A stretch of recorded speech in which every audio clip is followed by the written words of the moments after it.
Hello guys, welcome back to the channel. তো রাজধানীতে দিল্লিকে হারিয়ে আইপিএলের প্লে অফসের দৌড়ে এখনও জীবিত কেকেআর টিম।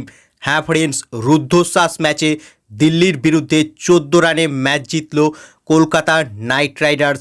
তো এদিন দিল্লির অরুণ জেটলি স্টেডিয়ামে মুখোমুখি হয়েছিল কলকাতা নাইট রাইডার্স আর দিল্লি ক্যাপিটালস। আর এই ম্যাচে দিল্লি ক্যাপিটালস টসে জিতে প্রথমে বল করার সিদ্ধান্ত নিয়েছিল। এরপর প্রথমে ব্যাট করতে এসেছিল কেকেআর টিম এবং আজকে কেকেআর তাদের একাদশে একটা পরিবর্তন করেছিল। সাকারিয়ার জায়গায় অনুকূল রয়কে খেলিয়েছিল এবং ওপেনিংয়ে কিন্তু দুর্দান্ত স্টার্ট করে কলকাতা নাইট রাইডার্স টিম, যেখানে এই ম্যাচে তারা কিন্তু ফাস্টেস্ট 50 করে 3.4 ওভারের মধ্যেই কিন্তু 52 রান করে দিয়েছিল কেকেআর, যেখানে রহমানুল্লাহ গুরবাজ কেকেআরের হয়ে সবচেয়ে বেশি স্ট্রাইক রেটে ব্যাট করেছে। 12 বলে 26 রান করেছে সে, এবং সুনীল নারিন সেও কিন্তু 27 রান করেছে। সব মিলিয়ে কেকেআরের সব ব্যাটারি কিন্তু আজকের ম্যাচে রান করেছে। আঙ্ক্রিস রঘুবংশী থেকে শুরু করে রিঙ্কু সিং, আজিঙ্কে রাহানে সকলেই কিন্তু রান করেছে, কিন্তু ফিনিশিং ঠিক মতন হয়নি। আজকের ম্যাচেও ফিনিশ করতে পারেনি কলকাতা নাইট রাইডার্স টিম। তারা শেষমেশ 204 রান করে 9 উইকেট হারিয়ে, এবং এই রান ডিফেন্ড করতে এসে কেকেআর পাওয়ার প্লেতে স্টার্ট দারুণ করেছিল। অনুকূল রয় পাওয়ার প্লেতে প্রথম উইকেট নেয়।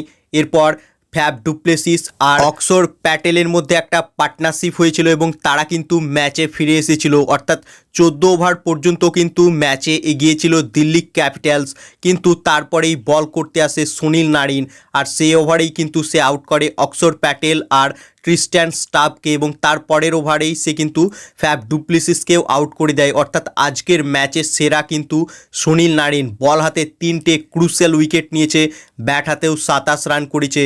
নারিন কিন্তু আজকের ম্যাচের কিন্তু সেরা, এবং এই 205 রান চেজ করতে এসে দিল্লি ক্যাপিটালস টিম তারা 190 রানে থেমে যায় এবং এই ম্যাচটি কিন্তু কেকেআর 14 রানে জিতে যায় এবং দিল্লিকে হারিয়ে কেকেআর কিন্তু প্লে অফসের দৌড়ে এখনও জীবিত রয়েছে।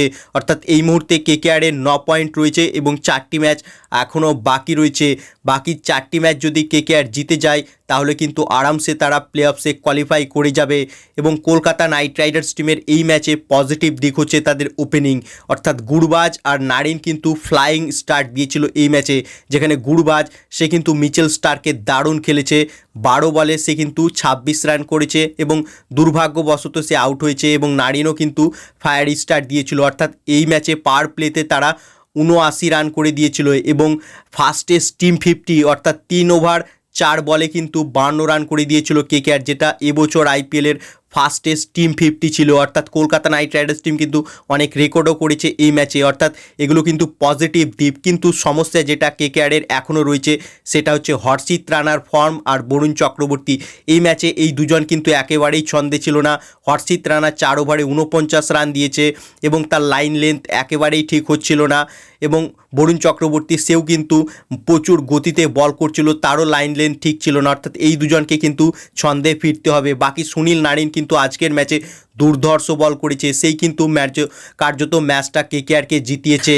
বাকি তোমাদের কি মনে হয় কেকেআর কি এবছর প্লে অফসে কোয়ালিফাই করতে পারবে?